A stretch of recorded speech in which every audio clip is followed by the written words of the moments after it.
It's cool. It'll go away. Well, my name is John. I'm so glad you guys are here today at Collide.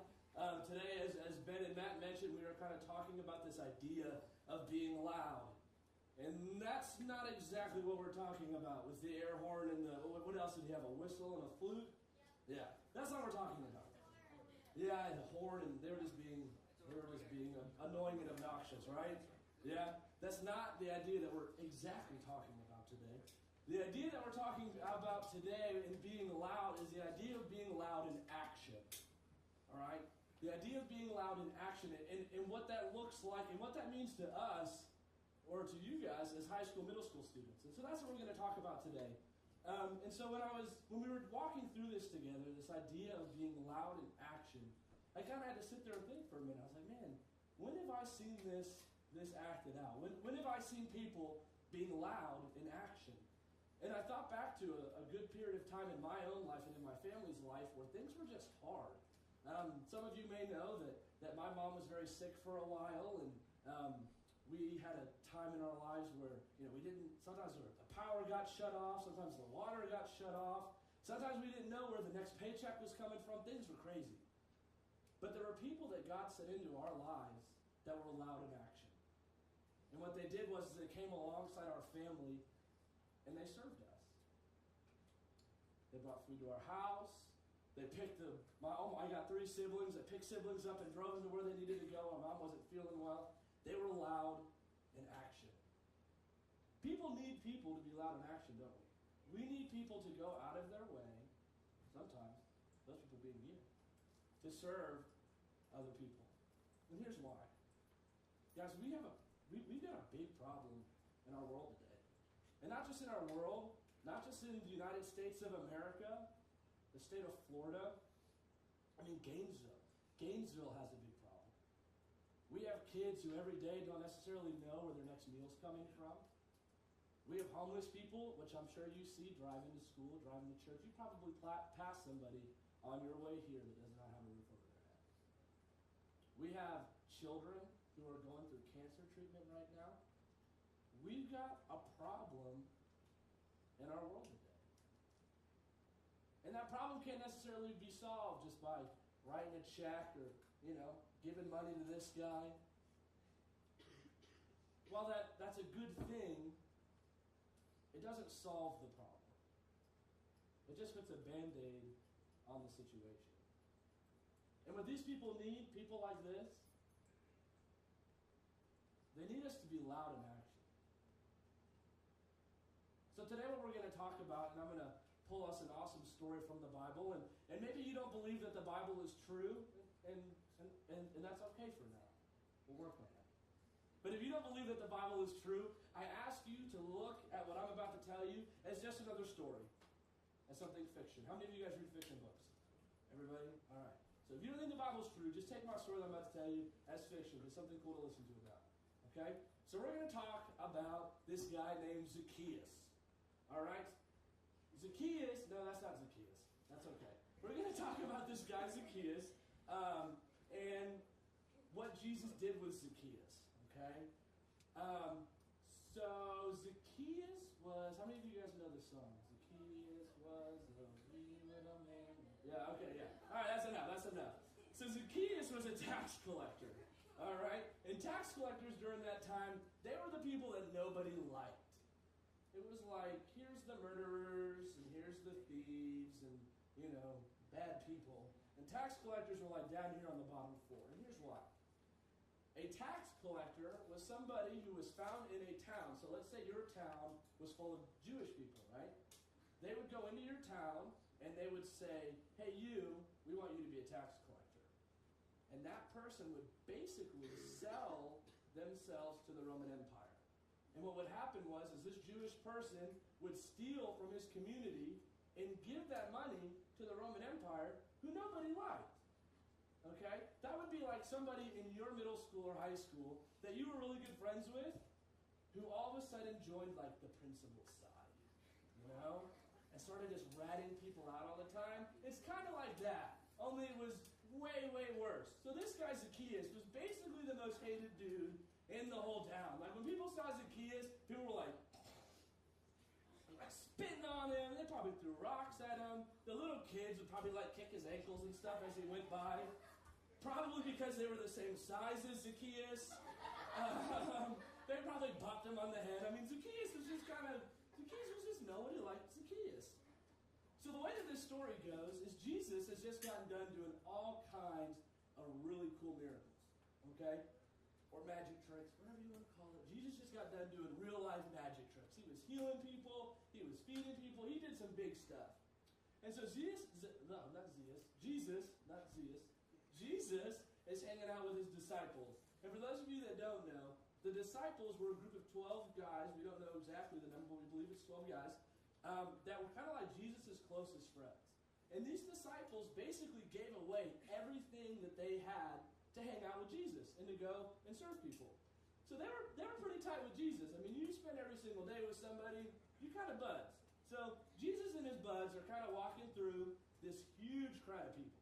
All right? I mean, we're talking like UF football stadium, masses of people, right? So that's a lot of people. How many of you guys have been to a UF football game? Yeah? There's a lot of people there, right? Kind of, sort of? Okay. So picture this. I'm kind of painting you a picture here. There's a lot of people, and there's this little tree kind of off in the distance. And my man Zacchaeus, who is, like this big, he decides, hey, I really want to see Jesus. And why he decided to do that day, we don't know. Maybe he heard that all the miraculous things that Jesus had done in the town before. We don't necessarily know why. All we know is that my little man Zacchaeus climbed up in a tree because he wanted to be in the same place and feel like he was a part of that group of people and see Jesus.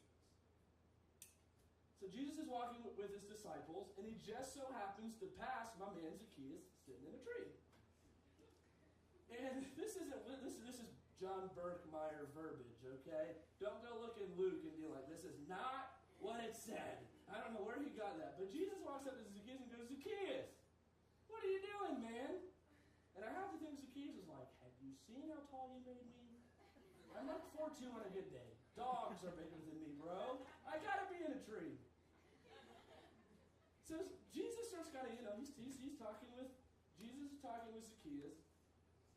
And I have to think that people in the crowd, Jesus, what are you doing? That's Zacchaeus. We hate him. We throw rocks at that guy. Don't talk to him. Talk to me. I'm John. And Jesus says something huge to Zacchaeus. And I don't want you guys to miss this, all right? So buckle up. Jesus says, hey, Zacchaeus, I'm coming to your house for dinner tonight. Yeah, I know, right? And Zacchaeus is probably like, for dinner?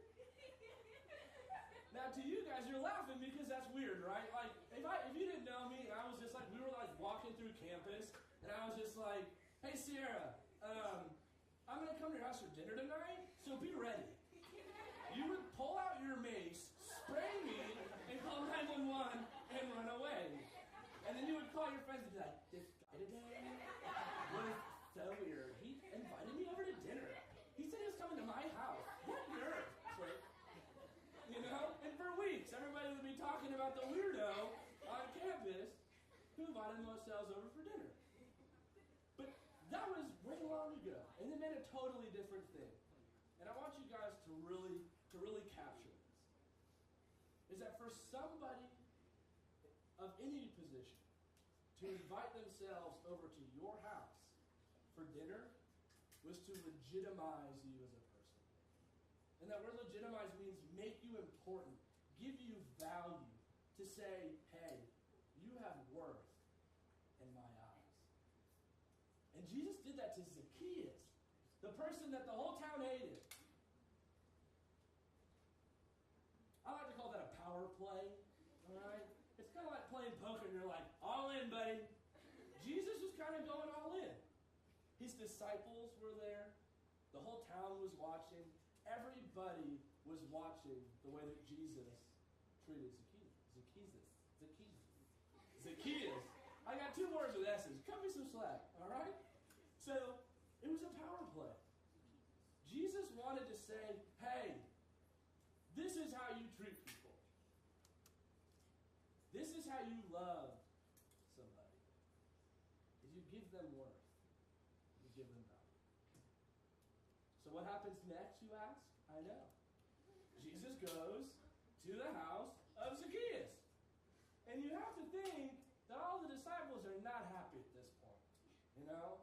The disciples are going, Jesus, what are we doing? Zacchaeus is a bad dude. And then, there's the other disciples going, oh my goodness, he probably just has canned tuna. And they're just like, not looking forward. I don't know if they didn't have canned tuna. They probably had sand and roots, I guess. I don't know. I don't know what they ate back then. It was awful, whatever it was. So they're walking, and the whole town is seeing this. That Jesus is going to spend time with Zacchaeus. So he goes and he has dinner with Zacchaeus. And again, we don't really know what all went on there. All we can really do is speculate. But what we do know is that Jesus Christ spent time with the least of these, the lowest of the lows, the trash of the town. All he did was sat down and had a meal with Zacchaeus. And the story doesn't end there. It wasn't like, they had dinner together and Jesus was just like, hey man, thanks for the lasagna, I'll see you later. There was life change that happened that day in that home. And it's twofold. The first part is that Jesus taught us something. He taught the disciples something. Who we're supposed to love and how we're supposed to be. And what he taught Zacchaeus is that no matter who you are, no matter what you've done, no matter what other people think of you, he says, I love you. And in that little room, over that little dinner, whatever it was, Zacchaeus became a totally different person. And the story goes on to tell us that Zacchaeus left that home ecstatic. And he had taken all the money that he had stolen from the people of his town and gave it all back. Tenfold. He gave it back over and above. He sold the possessions that he had because he knew that was what he needed to do to repay the people that he had hurt most. And you guys are sitting here going, all right, John, that's a cool story. Jesus spent time with a God that nobody liked. I know I'm supposed to do that. I know I'm supposed to be nice to people. That's hard. It's hard to be nice to people sometimes. It's hard to isolate yourself from the group and go reach out to the person that the group doesn't like.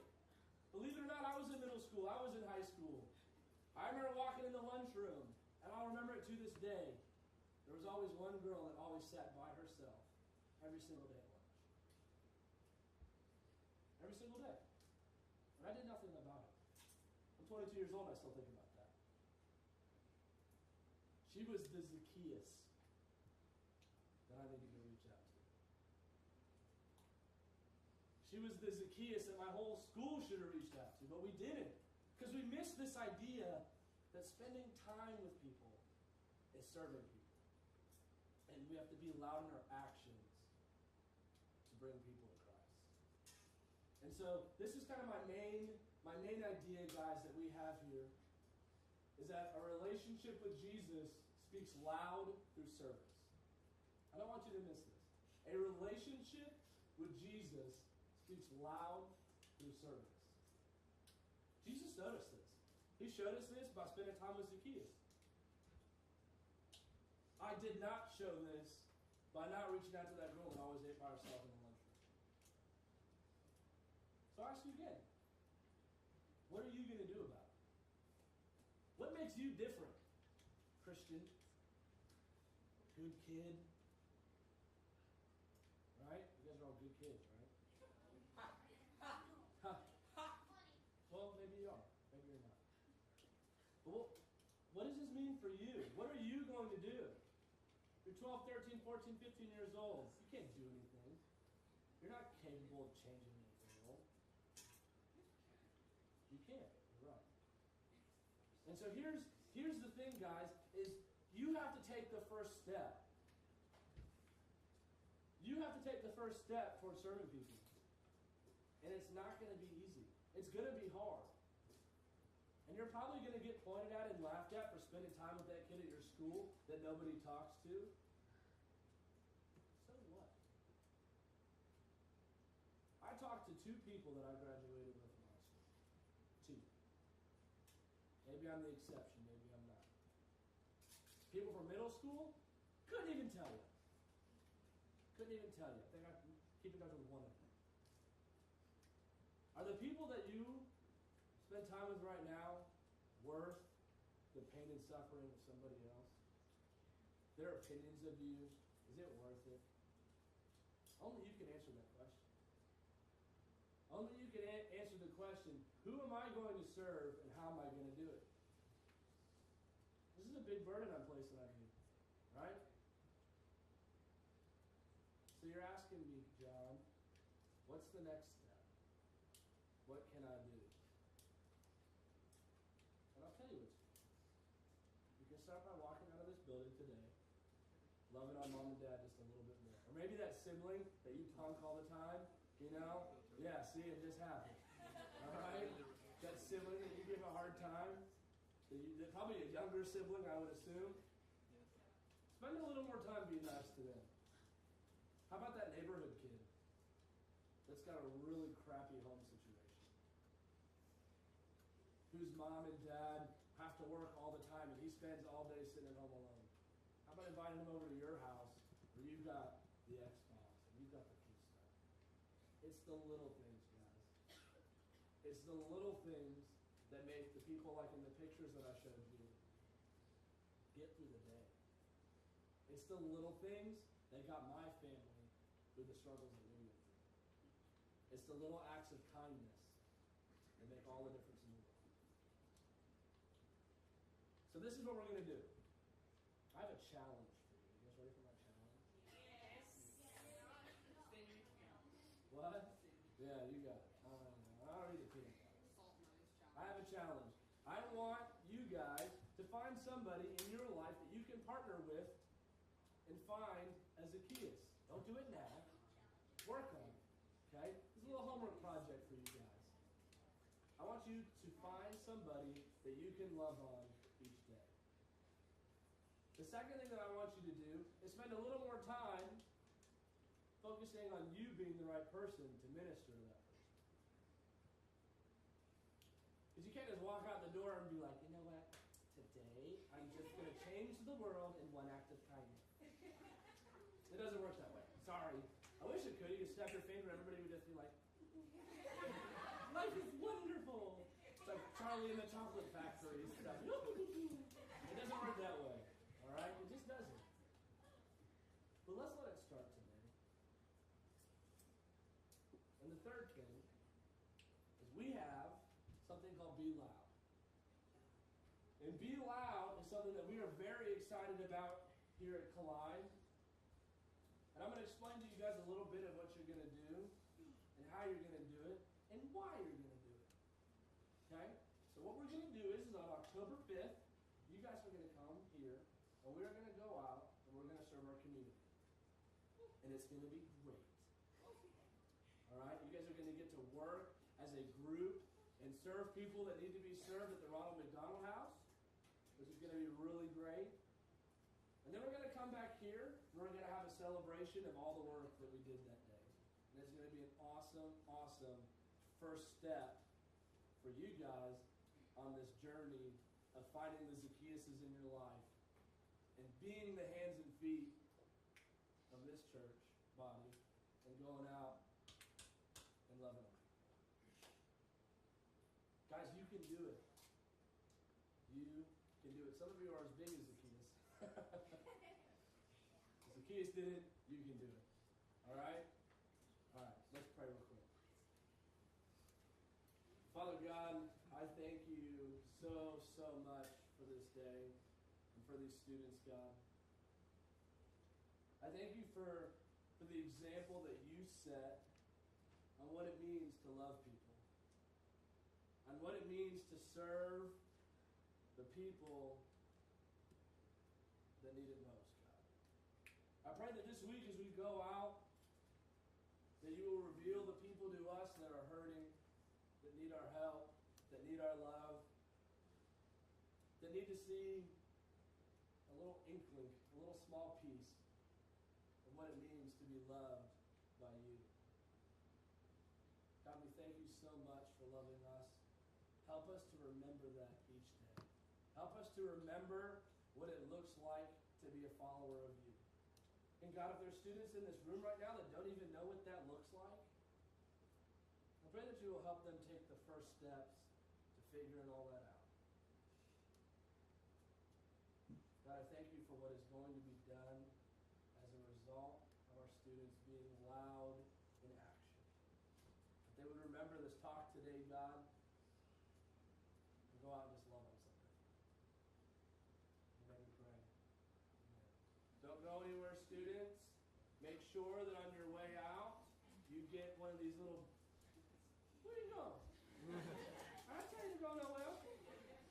You're going to get one of these BeLoud cards. I dare you to get in the car with Mom and Dad and say, Mom, I got to go to this thing. It's going to be awesome. And they'll be like, well, how much is it? And you say, Mom, it's only $12. And she'll be like, oh, no big deal, bro. And then you can go online and sign up for it. Okay? And the second thing I want you to do is take out your phones and text the number that we gave